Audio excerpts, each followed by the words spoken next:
오늘의 주요 뉴스입니다. 오미크론 변이에 대응하도록 개발된 개량 백신 접종이 시작됐습니다. 도입 물량이 적어 우선 접종은 요양병원 입소자와 60세 이상 고령층 등 건강 취약계층을 대상으로 이뤄집니다.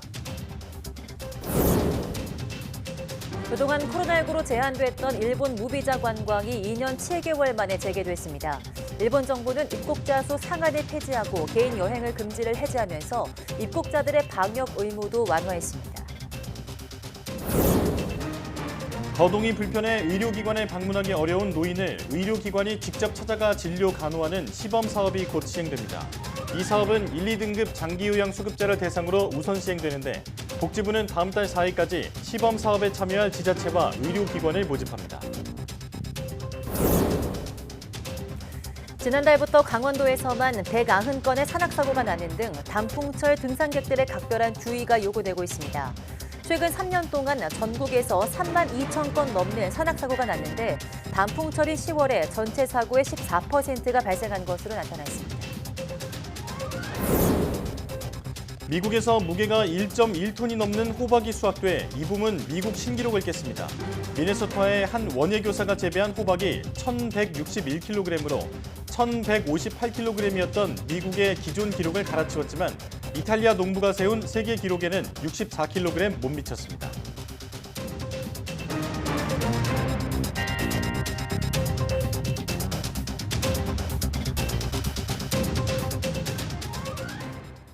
여러분 안녕하십니까? 사이언스 투데이 시작합니다. 오미크론 변이에 대응하기 위해 개발된 코로나19 개량 백신의 접종이 시작됐습니다. 60살 이상 고령층과 면역 저하자, 감염 취약시설 입원자 등이 먼저 접종하며 우선 접종 대상이 아니더라도 자녀 백신에 한해 접종을 신청할 수 있습니다. 개량 백신은 마지막 접종일이나 코로나19 확진일로부터 120일이 지나야 맞을 수 있습니다. 보건복지부는 거동이 불편해 의료기관에 방문하기 어려운 노인을 의료기관이 직접 찾아가 진료 간호 서비스를 제공하는 장기요양 재택의료센터 시범 사업을 시행한다고 밝혔습니다. 복지부는 노인의 복합적 욕구를 고려한 의료 요양 연계 서비스를 마련하기 위해서 오는 12일부터 다음 달 4일까지 시범 사업에 참여할 지자체와 의료기관을 모집한다고 설명했습니다. 이 사업은 재가 장기 요양 수급자 가운데서도 1, 2등급 대상자를 우선으로 시행합니다. 자세한 안내는 보건복지부 누리집에서 확인할 수 있고 신청서는 국민건강보험공단 이메일로 제출하면 됩니다. 코로나19 확산으로 제한됐던 일본 무비자 여행이 가능해졌습니다. 네, 2년 7개월 만에 개인이 자유롭게 여행할 수 있게 된 건데요. 방역 조치도 간소화됐습니다. 김승환 기자입니다. 이제 비자 없이도 일본을 자유롭게 여행할 수 있게 됐습니다.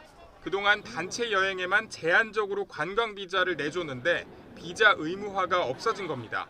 また10月11日から水際対策については入国者数についての上限撤廃、個人旅行の解禁、ビザなし渡航の解禁を行います。 코로나19 방역 절차도 간소화됩니다.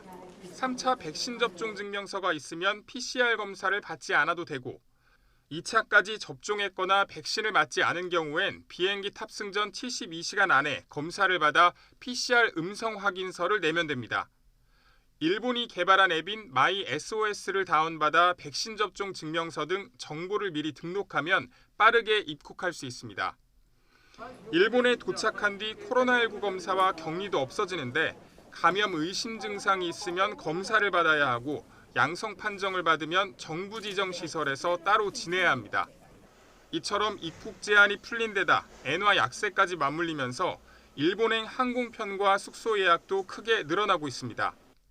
코로나로 한동안 가까운 일본에 여행을 못 갔었는데 친구들과 11월에 일본 여행 계획을 바로 잡았거든요. 기다렸던 소식이어서 반가웠어요.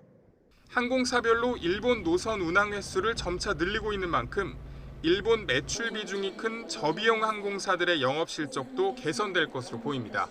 YTN 김승환입니다.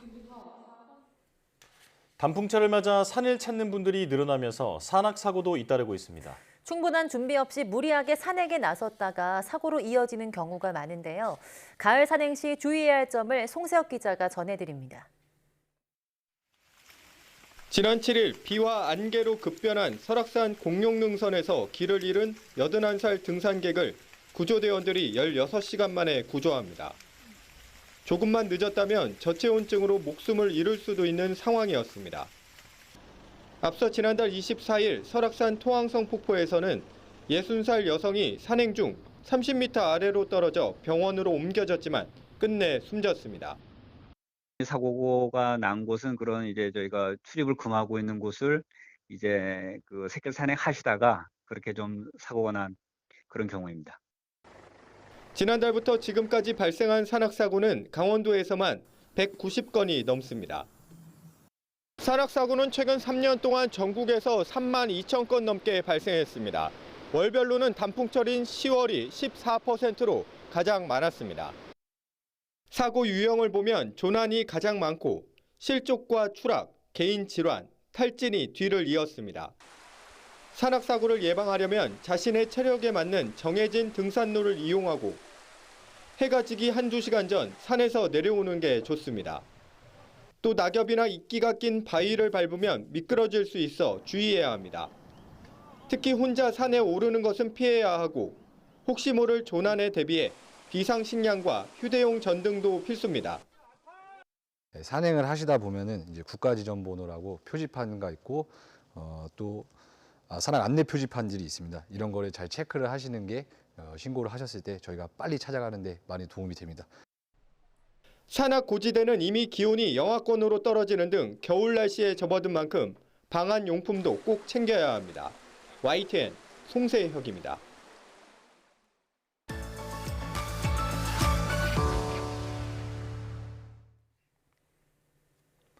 기후변화는 인류뿐 아니라 전 생태계에 큰 영향을 미치고 있는데요. 서식 환경이 급격히 달라지면서 멸종 위기에 처한 동식물들이 크게 늘고 있다고 합니다. 네, 오늘 날씨 학개론에서는 특히 기후변화가 해양 생물에 주는 영향에 대해 알아보도록 하겠습니다. K웨더 반기성 센터장 나왔습니다. 어서 오세요. 네, 안녕하세요. 네, 안녕하십니까.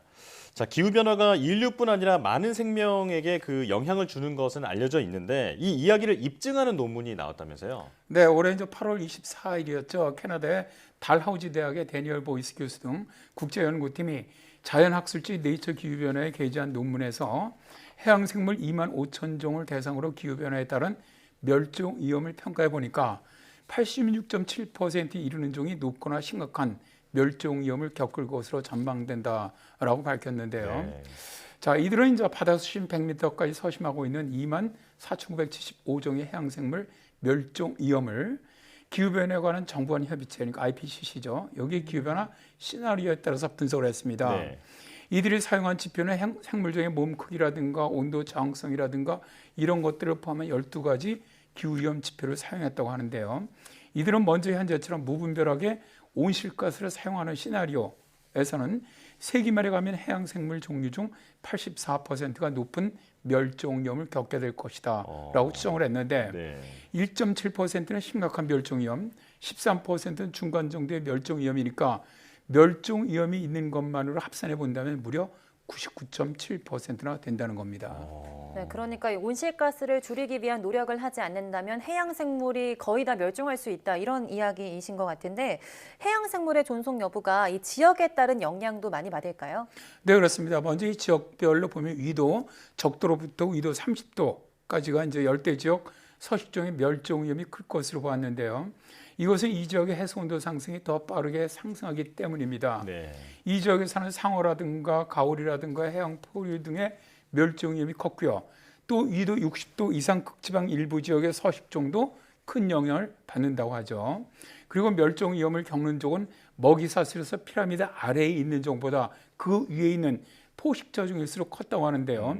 인류가 즐겨 먹는 참치, 보거, 상어 이런 어류 등의 멸종 위험이 컸다고 해요. 네. 지역적으로 말레이시아, 인도네시아, 필리핀으로 이어지는 삼각지대 이쪽 지역과 호주 북부 지역, 홍해, 페르시안 지역, 또 인도 연안, 카리브해, 태평양 일부 섬나라 등 그러니까 전체 바다 면적의 1%에 해당하는 지역, 그 좁은 지역 안에 멸종 위험을 겪는 종 95%가 분포되어 있다는 것이죠. 네. 그리고 식용으로 사용되는 대구라든가 멸치 등의 멸종 위험은 가난한 나라 주변의 바다에서 더 큰 것으로 분석이 되었습니다. 네, 이런 적도 부근 더 더운 지역이 더 심각하다 이렇게 말씀해 주셨는데요. 그렇다면 그 생물 중에서도 멸종 위험이 더 큰 그런 위험한 생물은 뭐가 있을까요? 여기 대해서 이제 올해 5월 12일에 마린 인사이트라는 데서 멸종 위기에 처한 10종의 해양 생물을 발표를 했어요. 첫 번째가 호크스빌 거북입니다. 이 거북은 지난 세기 동안 80% 감소를 했는데요. 네. 호크스빌 거북의 다채로운 조개 껍데기를 판매하기 위해 잡은 것이지만 기후변화로 이들이 서식하는 산호초가 사라지는 원인도 있고요. 두 번째가 고래류인 바키타입니다. 바키타는 처음 발견되지 반세기 만에 멸종 위기에 처해 있는데요. 네. 현재 전 세계 12마리밖에 남지 않은 개체입니다. 그리고 세 번째는 청고래입니다. 현존하는 가장 큰 포유동물인 청고래는 과도한 상업적 사용으로 개체수가 급격하게 줄어들면서 현재 남아있는 개체수는 만에서 한 2만 5천 마리 정도라고 하죠. 네 번째가 캠페 리들리 바다거북입니다. 리들리 바다거북은 기름 유출이라든가 식량 부족, 해양 오염, 그리고 낚시 도구의 얽힘으로 위협받고 있는 개체군이고요. 다섯 번째는 스텔라 바다사제로 범고래에 의한 포식이라든가 고기라든가 기름 가죽으로 얻기 위한 어업으로 개체군이 줄어들고 있는 중입니다. 네.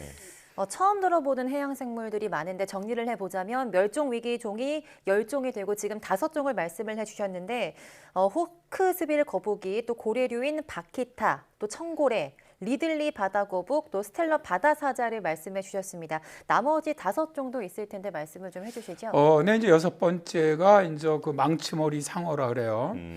이들은 이제 상어 지느러미를 먹고 있는 사람들에 의해서 급격하게 개체가 현재 줄어들고 있고요. 네. 일곱 번째가 이제 긴 고래로 지구상에서 두 번째로 큰 포유류죠. 주로 사냥으로 인한 개체 수가 감소하고 있는 중이고요.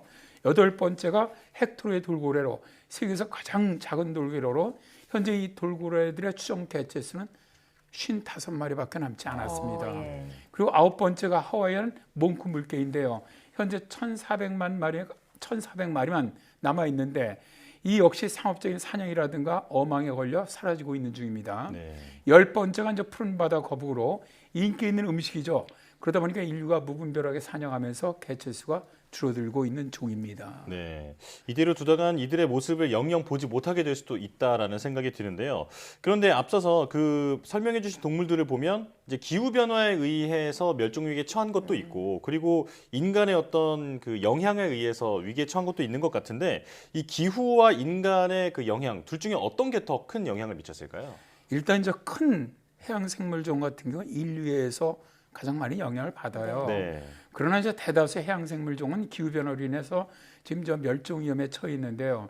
올해 4월 29일이었죠. 미국 프린스턴 대학 연구진은 지구 온난화로 인한 해양 대멸종 피하기라는 논문을 과학저널 사이언스에 게재했습니다.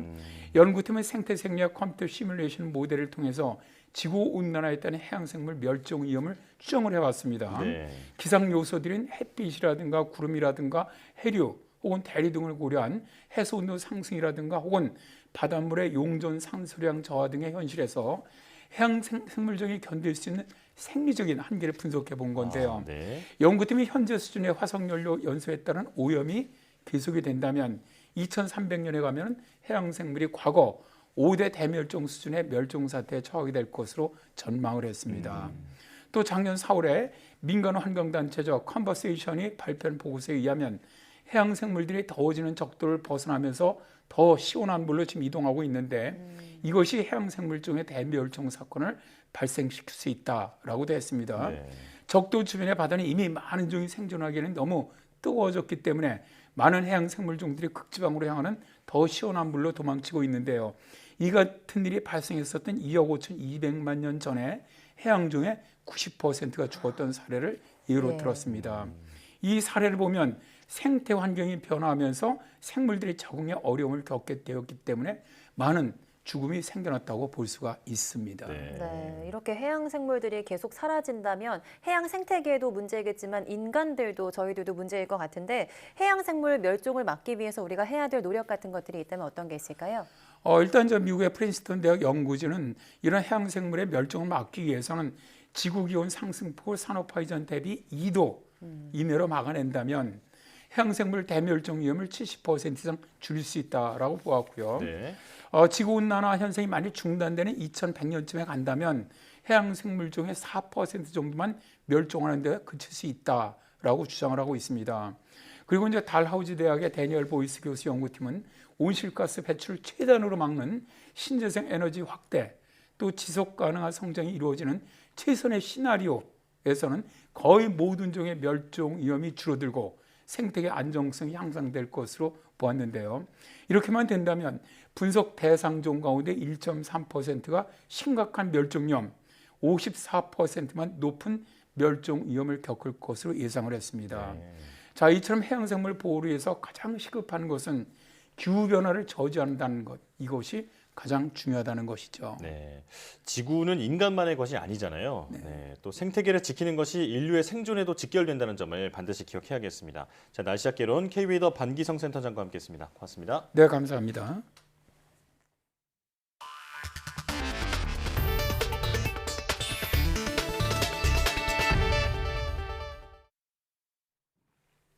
국산 자율주행 택시가 이제 거리로 나오면서 그 영역을 점점 넓혀가고 있습니다. 아직은 좁은 지역 내에서 정해진 노선으로만 운행을 하고 있지만 자율주행 거리를 계속 늘리면서 기술을 고도화하고 있습니다. 최소라 기자가 직접 타봤습니다. 회사에서 2km 정도 떨어진 서울 월드컵 경기장입니다. 자율주행차 정류장이 있는 곳인데요. 자율주행차를 타고 회사로 가보겠습니다. 스마트폰 앱을 열어 자율주행차를 예약합니다. 택시는 2,000원, 다른 사람과 합승이 가능한 승합차는 1,200원. 정류장 가까이 승합차가 있어 호출한 지 5분도 되지 않아 탑승할 수 있었습니다. 운전석과 조수석에는 비상 상황이 생길 경우를 대비해 교육을 받은 안전요원이 타고 있습니다. 처음엔 빠르게 달리는 차 사이로 끼어들어야 해서 안전요원이 직접 운전대를 잡고 출발했지만 차선을 바꾼 뒤엔 자율주행 모드에 돌입합니다. 운전대에 손을 대지 않았는데도 핸들이 돌아가고 신호등이 빨간불로 바뀌자 정지선에 부드럽게 멈춰 섭니다. 교통량이 많지 않은 곳에선 유턴도 자율주행 모드로 충분히 가능합니다. 회사에 도착했습니다. 정해진 노선을 따라 돌아오느라 10분 거리를 25분 만에 도착했지만 돌발 상황 없이 무사히 도착했습니다. 이처럼 지자체의 허가를 받은 자율주행차가 도로에 나올 수 있는 곳은 전국에 모두 14곳입니다. 아직은 좁은 특례 지역을 벗어나지 못하고 정해진 노선만을 반복해 운행하는 수준입니다. 자율주행차 개발 기업들은 이번 실증 운행을 통해 주행 데이터를 확보하고 알고리즘을 고도화하겠다는 계획입니다. 미국이나 중국에 비해서 데이터 수집량이 많지 않잖아요. 근데 저희는 그런 자료들이 없다 보니까 이제 그런 자료들, 데이터를 많이 수집하는 게 가장 큰 관건이라고 보고. 자율주행차 선도 국가인 미국과 중국에선 누적 주행 거리가 3천만 킬로미터를 넘는 기업들도 속속 나오고 있는 상황. 지난 8월 중국 선전시는 자율주행차가 운전석을 비운 상태로 도로에 나올 수 있도록 하는 파격적인 규제 완화도 선보였습니다. 기술 고도화는 물론 안전 문제와 규제 완화 등 곳곳의 도살림 문제를 극복하고 자율주행차가 미래 운송수단으로 자리 잡게 될지 주목됩니다. YTN 사이언스 최소라입니다. 당뇨병 환자의 상당수는 비만을 함께 앓고 있는데요. 그런데 애초 당뇨약으로 개발됐지만 체중 감량 효과가 커서 비만 치료제로 각광받는 약이 미국에서 잇따라 나오고 있습니다. 비만약으로 대박을 터뜨리게 된 당뇨약 이야기를 이성규 기자가 전해드립니다. 30대 후반의 직장인 김모 씨. 최근 잦은 회식 등으로 살이 찔 것 같아 비만 치료제를 고려하고 있습니다. 운동도 하고 있고 식이 조절도 좀 하고 있는데 직장 생활을 하다 보니까 쉽지가 않고요. 살이 생각보다 빠지지가 않아서 약물 복용을 좀 고민하고 있습니다.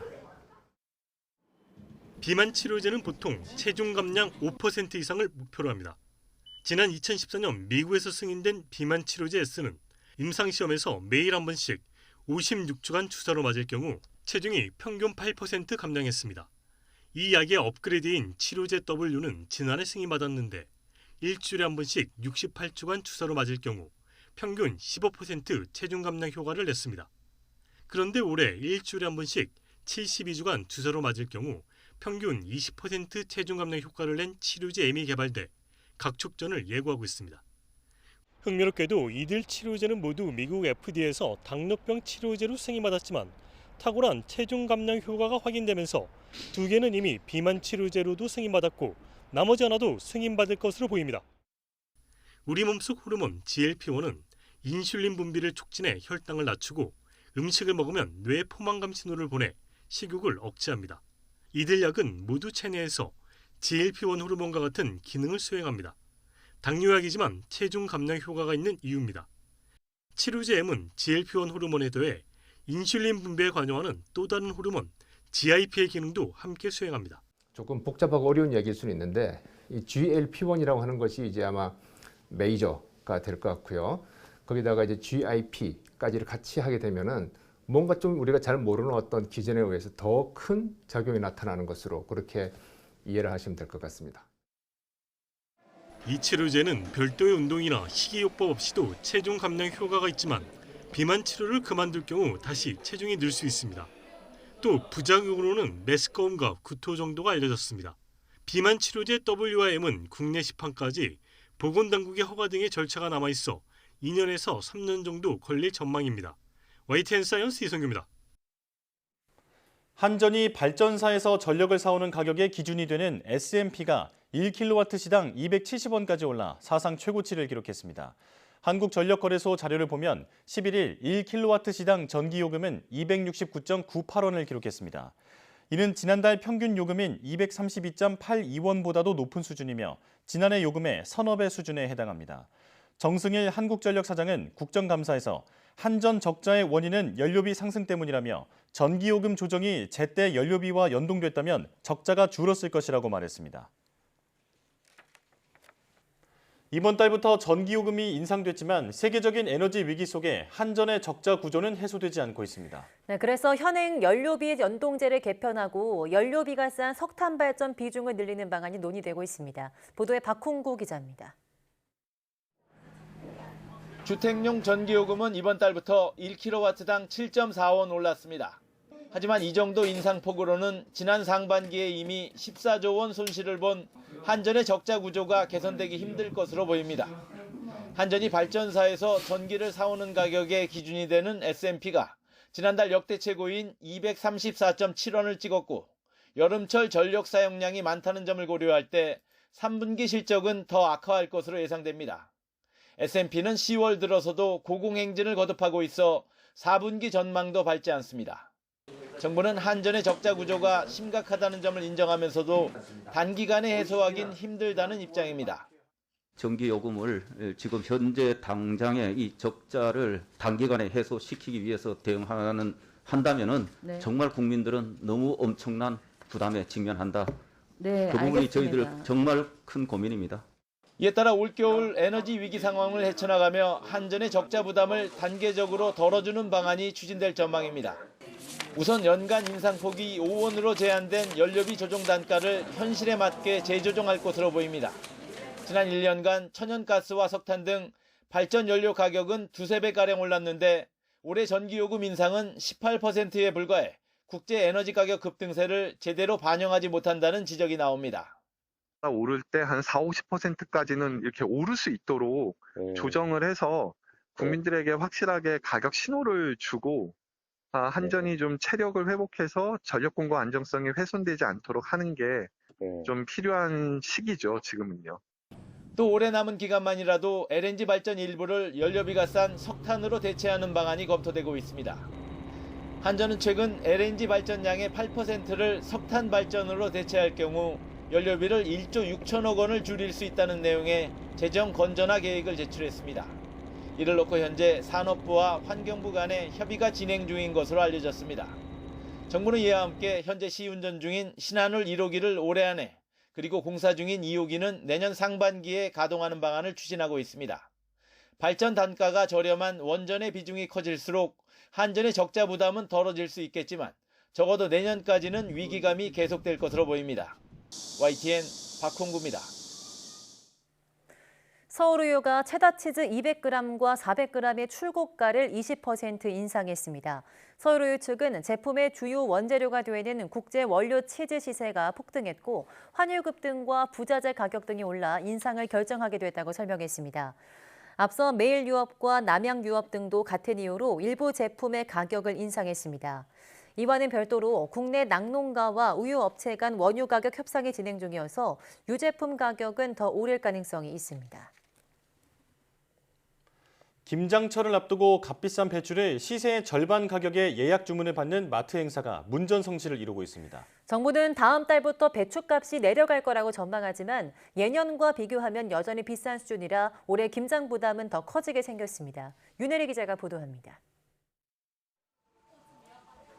마트 입구에 배추 상자가 가득 쌓여 있습니다. 장을 보러 온 고객들이 삼삼오오 몰려듭니다. 김장을 어떻게 해야 되나 지금 오늘 시장 조사 나와본 거예요. 근데 생각보다는 이거는 조금 싼 것 같아서 지금 저도 지나가다가 딱 보고 지금 들어온 거거든요. 본격적인 김장철은 아직 한 달 정도 남았지만 이곳에선 절임 배추를 시세의 반값에 사전 판매하고 있습니다. 20kg 한 상자 가격은 36,900원으로 한 포기에 5,000원꼴입니다. 많이 걱정돼요. 그래서 포기할까 해요. 그 정도로 많이 물가가 올라가고.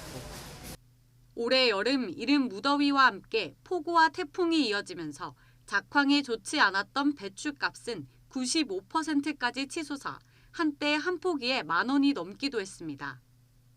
최근엔 8,000원까지 떨어졌지만 여전히 지난해보다 60% 정도 비쌉니다. 4인 가구 기준 지난해 평균 김장 비용은 전통시장 35만 5천 원, 대형마트 41만 9천 원으로 재작년보다 각각 8.2%, 5.8% 올랐습니다. 올해는 배추뿐 아니라 무와 건고추, 깐마늘 등 다른 재료 가격도 올라 비용 부담은 더 커질 걸로 보입니다. 농림축산식품부는 김장철인 다음 달부터 배추 가격은 하향 안정될 걸로 분석했습니다. 가을 배추 생산량이 지난해보다 12% 늘어나 물량 공급에 차질이 없을 거라고 설명했습니다. 배추 공급량은 앞으로 점차 확대되어 김장철엔 충분한 물량이 공급될 것으로 보고 있습니다. 농식품부는 이달 말 김장철 수급 안정 대책을 발표할 계획입니다. YTN 윤혜리입니다. 정부가 김장철과 연말을 맞아 180억 원 규모의 농축수산물 할인 쿠폰을 발행합니다. 정부는 재정집행 관계 차관회의를 열고 물가 안정 사업 등을 애초 계획에 따라 전액 집행하겠다고 밝혔습니다. 이에 따라 김장철에 120억 원 상당, 코리아 수산 페스타 등의 행사에는 62억 원 규모의 농축수산물 할인 쿠폰을 배포할 예정입니다. 정부는 이와 함께 겨울철 에너지 바우처 사업으로 내년 4월까지 1,563억 원을 집행할 방침입니다. 이번 주에 한국은행 금융통화위원회가 열릴 예정인데요. 기준금리 인상폭에 대한 관심이 다시 한번 집중되고 있습니다. 국내외 경제 상황을 봤을 때 금리를 0.5%포인트 올리는 빅스텝을 7월에 이어서 두 번째로 단행할 가능성이 커 보입니다. 박병환 기자입니다. 한국은행 금융통화위원회는 지난 7월 회의에서 사상 처음으로 기준금리를 0.5%포인트 올리는 빅스텝을 단행했습니다. 오늘 금융통화위원회는 물가 안정을 위한 선제적 대응 필요성이 커진 점을 고려하여 기준금리를 50bp 인상하기로 결정하였습니다. 이 결정은 금통위원 전원 일치였습니다. 이 총재는 이후 앞으로는 여러 상황을 점검한 뒤 0.25%포인트씩 금리를 올리겠다고 시사했습니다. 하지만 오는 12일 금통위에서 빅스텝을 밟을 가능성이 유력해지고 있습니다. 무엇보다 미국의 금통위 격인 FOMC가 지난 9월 세 차례 연속으로 기준금리를 0.75%포인트 올렸기 때문입니다.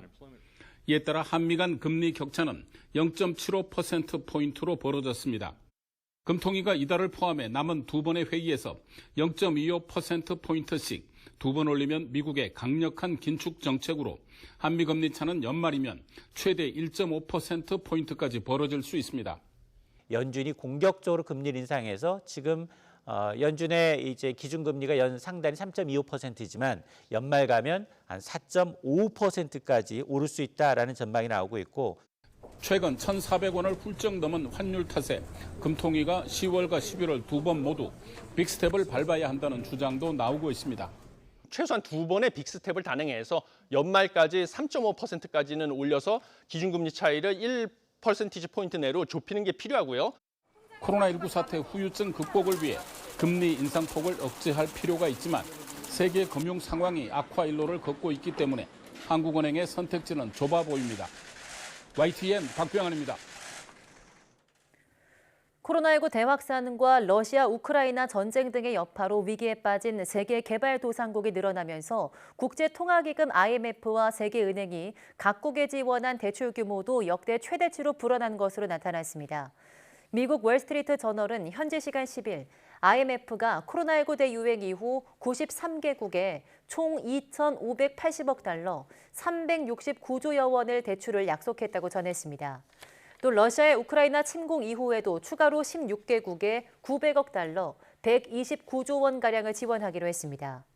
지난달 말 기준으로 IMF가 실제 집행한 대출 총액도 1,350억 달러로 코로나19 이전인 2019년도보다는 45%, 2017년보다는 2배 이상 급증했습니다.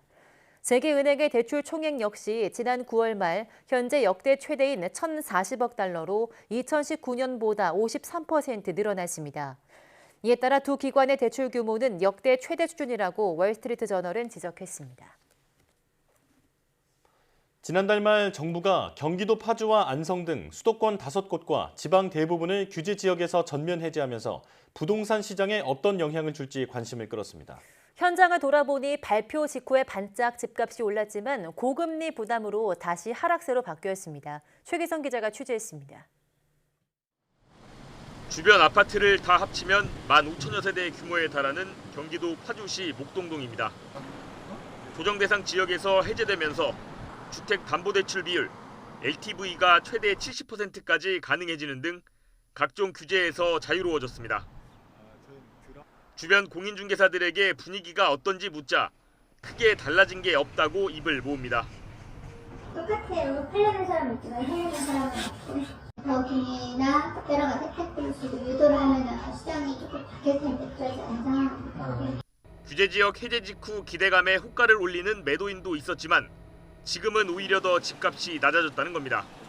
네, 조정적 풀었을 때는 하루이틀 하다가 다시 침체되고 있어요. 오늘 이제 다 올렸는데 다시 금리 올라가고 하니까 다시 침체기로 다시 왔어요. 제가 봤을 때는 더 떨어졌어요. 조정 대상 지역에서 빠진 수도권 5곳 매물 건수를 보면 해제를 발표한 지난달 21일과 일주일, 2주일 뒤를 비교해도 소폭 증감만 이뤄졌을 뿐입니다. 해당 지역 매매 가격 지수 추이 역시 하락폭 차이만 있을 뿐 내림세가 이어지고 있습니다.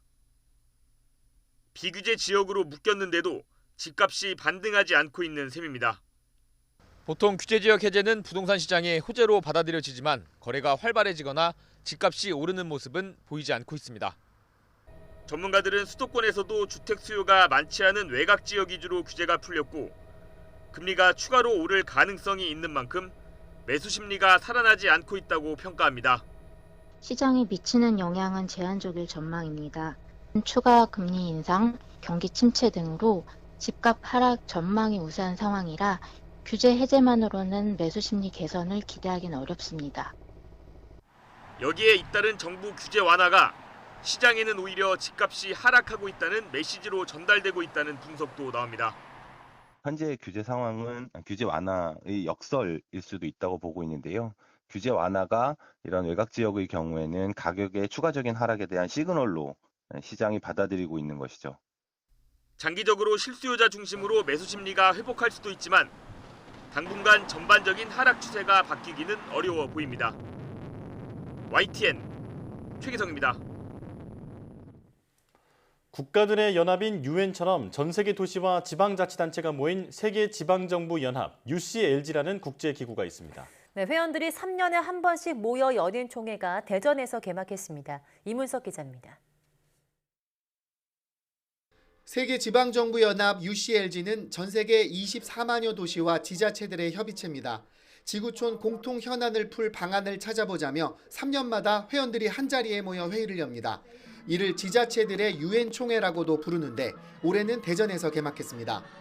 코로나 대유행 뒤 처음 열린 총회에 전 세계 576개 지방정부에서 6천여 명이 참여했습니다. 위기를 이겨내고 미래로 나아가는 시민의 도시를 주제로 5개 분야에서 회의를 진행합니다. 특히 과학기술이 구현하는 포용도시를 논의할 이른바 대전 트랙이 주목받고 있습니다. The city is very famous for science as well as for innovation. So therefore, many local governments, our members are excited actually in joining this Day on Track particularly. 부대 행사로 스마트 시티 쇼가 열려 미래 도시를 편리하게 할 기술을 구체적으로 선보입니다. UCLG 총회는 지난 1993년 세계 엑스포 이후 대전시가 유치한 첫 대형 국제 행사입니다. 지방정부의 리더로서의 역할도 강화될 것 같습니다. 그래서 사실상 대전을 마이스 산업을 키우는 계기가 될 것 같고 총회 기간 K-팝 콘서트 등 30개 넘는 문화 연계 행사를 마련해 시민도 즐거운 축제로 꾸몄다는 설명입니다. 총회가 열리는 닷새 동안 대전은 지방정부들의 치열한 외교 친선 무대로서 세계에서 가장 뜨거운 도시가 될 전망입니다. YTN 이문석입니다. 미국에서 무게가 1.1톤이 넘는 호박이 수확돼 기록을 새로 썼다고 AP통신 등이 11일 보도했습니다. 통신에 따르면 샌프란시스코 인근 하프문베이에서 10일 열린 세계 호박 경연에서 미네소타의 원예교사인 트래비스 진저가 출품한 호박이 무게 2,560파운드, 1,161kg으로 1위를 차지했습니다. 진저의 호박은 기존 1,158kg이었던 미국 호박 기록을 갈아치웠습니다. 하지만 지난해 이탈리아 농부가 생산한 2,702파운드, 1,225kg의 세계 기록에는 64kg 못 미쳤습니다.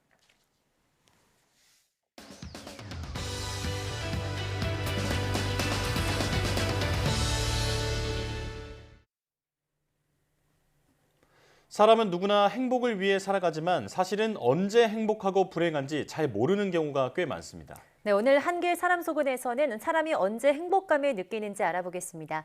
이혜진 상담 심리학자와 함께합니다. 어서 오세요. 네, 안녕하세요. 네, 안녕하세요. 오늘 정말 중요한 주제라는 생각이 드는데요. 행복이 무엇이냐 아마 아무도 쉽게 대답하지 못할 것 같습니다. 선생님께서는 좀 알고 계신가요?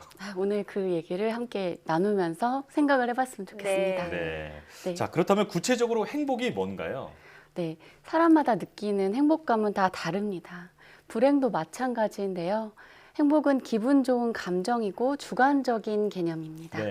행복은 오래전부터 다양한 학자들의 관심을 받아왔는데요. 1950년에 노벨문학상을 받은 수학자 버트런드 러셀은 이런 말을 남겼습니다.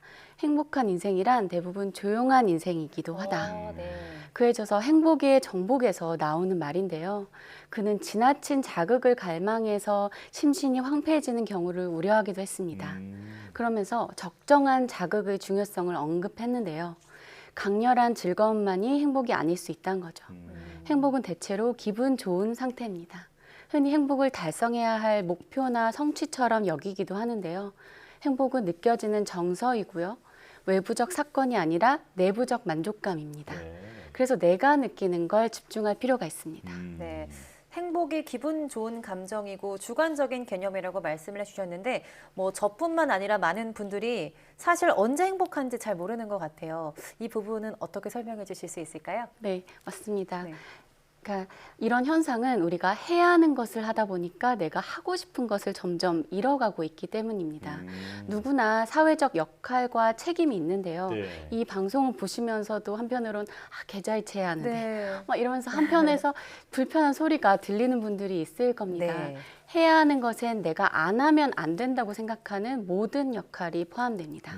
회사 업무뿐만 아니라 자녀, 배우자 등 가정에서의 역할까지 우리에게 해야 하는 것을 끊임없이 만들어냅니다.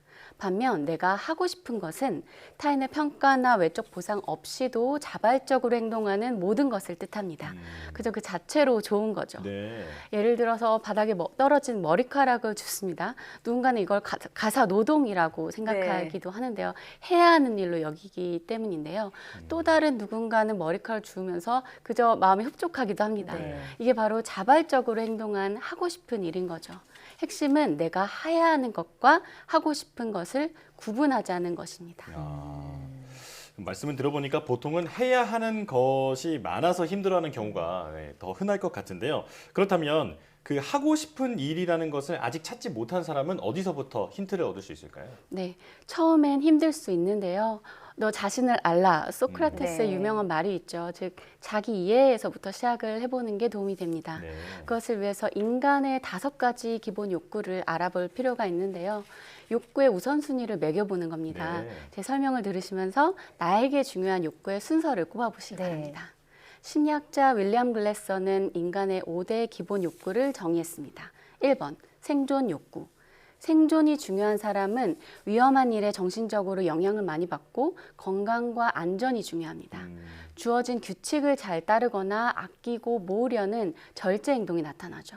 조심성도 높게 나타납니다. 네. 2번, 사랑과 소속감 욕구. 사랑과 소속감이 중요한 사람은 관계를 위해 고통도 참습니다. 사람들과 함께하는 시간을 통해 친밀감을 얻는 것을 좋아합니다. 3번, 힘의 욕구. 이게 중요한 사람은 성취하기 위해 추진력을 발휘합니다. 4번, 자유의 욕구. 구속이나 간섭, 누가 시키는 일에 순응하기를 싫어해서 혼자 하는 것을 선호하는 사람이 포함됩니다. 마지막으로 5번, 즐거움의 욕구. 재미있는 것을 좋아하는 사람인데요. 호기심이 많아서 새로운 즐거움을 찾아 나서기도 합니다. 네. 5가지 욕구에 대해 말씀을 해주셨는데 사실 다 중요하게 느껴져서 우선순위를 정하는 게 좀 어렵거든요. 어떻게 정하면 좋을까요? 네, 그런 분들이 많은데요. 욕구의 우선순위는 내가 어떨 때 불행감을 느끼는지를 살펴보면 혹은 슬픈지를 생각하면 결정이 쉽습니다. 다시 말해 내가 불행감이나 슬픔을 느끼는 욕구가 무엇인지 찾아보는 거죠. 그 욕구가 충족되지 않아서 불행을 느끼는 건데요. 가령 일상에 재미가 없을 때 불행감을 느낀다면 5번 즐거움의 욕구가 중요한 사람인 겁니다. 민감한 반응을 보이는 신호를 감지할수록 행복감을 확보할 가능성이 높아집니다. 이렇게 나에겐 즐거움의 욕구가 중요한데 채워지지 않고 있다는 걸 알았다면 당장 할 수 있는 재미있는 행동 하나를 찾아서 시도하는 것부터 할 수 있겠죠. 네. 앞서 알려주신 5가지 욕구 중에서 내가 어떨 때 행복한지 꼽아보는 게 아니라 어떨 때 불행하다고 느끼는지를 살펴보는 게 이제 그 순서를 정할 수 있는 방법이다. 이렇게 말씀을 해주셨는데요. 자, 그렇다면 그 불행감을 느낄 때는 이제 어떤 형태로 그 불행감이 나타나나요? 네, 우리가 흔히 스트레스 받는다고 말하는데요. 일상에서 얘를 욕구와 함께 살펴보면 다음과 같은 모습이 관찰됩니다. 첫째, 생존의 욕구가 높은 경우 예측하지 못한 일이 닥쳤을 때 스트레스를 느낍니다.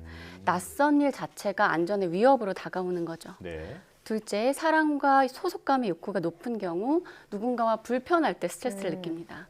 관계 갈등을 참지 못하는 상황이 자주 나타날 수 있고요. 셋째, 힘의 욕구가 높은 경우 일이 계획한 대로 안 됐을 때 스트레스를 느낍니다. 뜻대로 일을 진행해 성취해야 만족감을 느끼는 겁니다. 넷째, 자유의 욕구가 높은 경우 누군가 나를 간섭할 때 스트레스를 느낍니다. 이는 성취하는 다른 의미로 해석하는데요.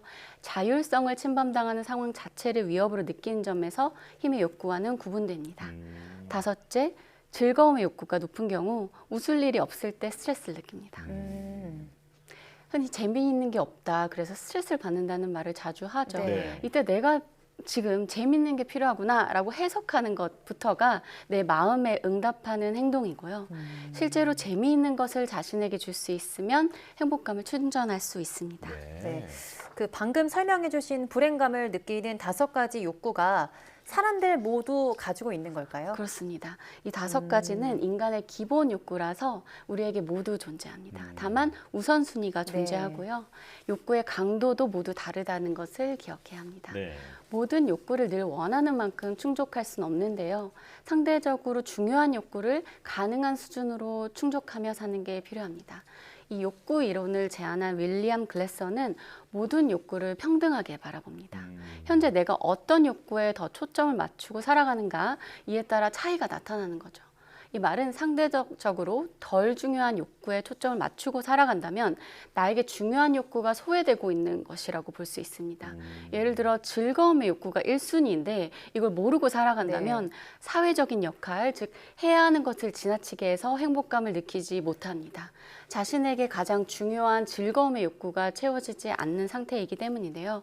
그럴 땐 성취를 줄이고 재미있는 활동을 늘려주는 접근이 필요합니다. 자, 언제 행복감과 불안감을 느끼는지에 대해서 지금까지 쭉 설명을 들어봤는데요. 제 말씀을 들어보니까 우리가 언제 행복하고 또 불행함을 느끼는지를 안다면 이제 행복해질 수 있는 구체적인 방법도 좀 생각해 볼 수 있을 것 같거든요. 자, 마지막으로 시청자 여러분에게 행복해지기 위해서는 어떤 노력을 기울여야 하는지 좀 조언을 해주시죠. 네, 우선 인간의 행동에는 목적이 있다는 걸 우리가 기억했으면 좋겠어요. 우리가 매 순간 선택하는 행동이 나의 욕구와 바람을 충족하고자 하는 목적이 있는 거죠. 그래서 우리는 내 안에 어떤 욕구가 있는지를 명확하게 할수록 행복감을 느낄 가능성이 크고요. 네. 하지만 무의식적으로 사회적 역할이나 해야 하는 것에 목적이 반영될 수 있는데요. 네. 그럴 땐 순수한 나의 욕구, 즉 현재 내게 중요하거나 혹은 채워지지 않아서 슬픈 욕구를 찾아야 합니다. 나에게 가장 중요한 욕구는 무엇인가? 나는 어떤 욕구가 충족될 때 행복감을 느끼는가? 스스로 질문해 보시기 바랍니다. 네. 그러나 행복감을 경험한다고 고통과 불행감이 사라지는 건 아닌데요. 네. 행복과 불행이 이분법적으로 나뉘는 게 아니기 때문입니다. 그래서 우리에겐 삶에서 찾아오는 소소한 순간의 감정을 포착하는 마음의 힘이 필요합니다. 아, 내가 지금 기분이 살짝 좋구나. 일을 마칠 때가 되니까 무사히 해냈다는 생각이 안도감이 살짝 드네. 이렇게 순간 느껴지는 감정의 결을 짚어보는 겁니다. 네. 이렇게 인생에서 경험하는 다양한 감정의 존재를 있는 그대로 바라보면서 살아간다면 우리가 내가 이런 것을 원하는 사람이구나. 그렇게 내가 삶에서 느껴지는 감정의 결들을 포착하면서 행복의 순간을 찾는 연습을 해가면서 살아보시면 좋을 것 같습니다. 네. 저는 갑자기 되게 큰 성취감을 느끼는 순간에 행복의 총량을 좀 끌어다 쓴 것 같아서 불안한 경우가 많았는데요. 앞으로는 삶의 순간에서 느껴지는 진짜 나의 욕구를 찾아서 진짜 행복을 느껴보는 것도 그런 시간을 좀 가져보는 게 좋을 것 같습니다. 오늘 말씀은 여기까지 듣겠고요. 이혜진 상담심리학자와 함께했습니다. 고맙습니다. 감사합니다.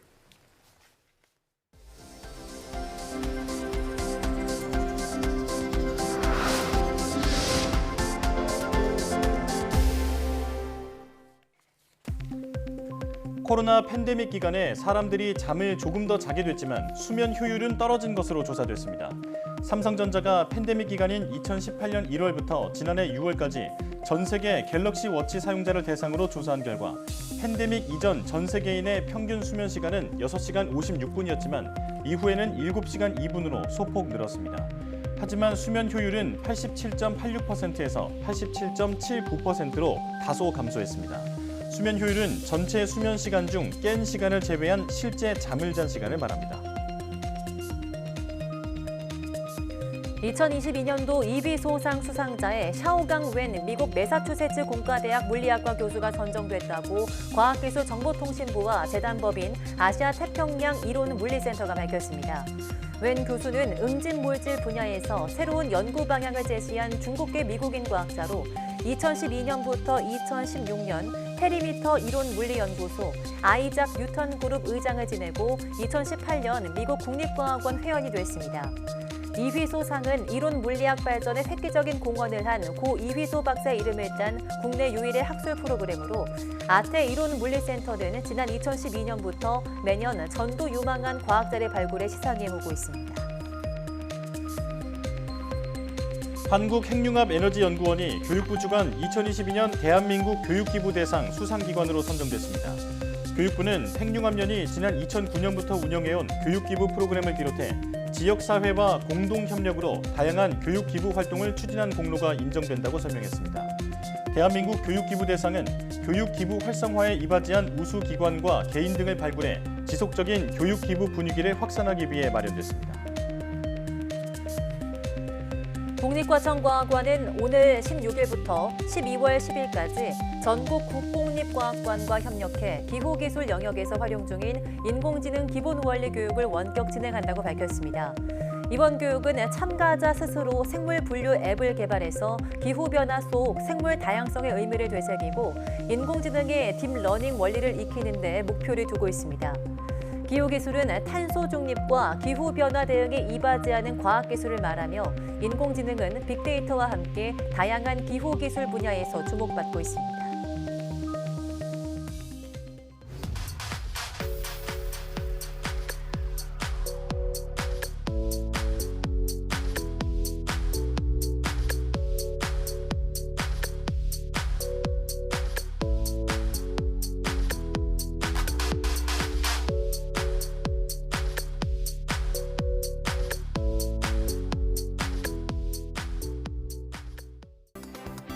푸르던 산이 알록달록 오색 빛깔로 물들면서 가을 산행 계획하시는 분들이 많이 늘고 있습니다. 그만큼 산악사고와 산불이 많이 발생하는 시기이기도 한데요. 네, 안전한 산행을 위해서는 불이 날 위험이 있는 물건을 소지하지 않은 채 지정된 등산로를 이용하시고 가을 산은 해가 일찍 지고 일교차가 크기 때문에 평소보다 이른 하산과 체온 유지를 위한 여벌의 옷 등을 챙겨가시는 것이 좋겠습니다. 뉴스 마치겠습니다. 시청해주신 여러분 고맙습니다.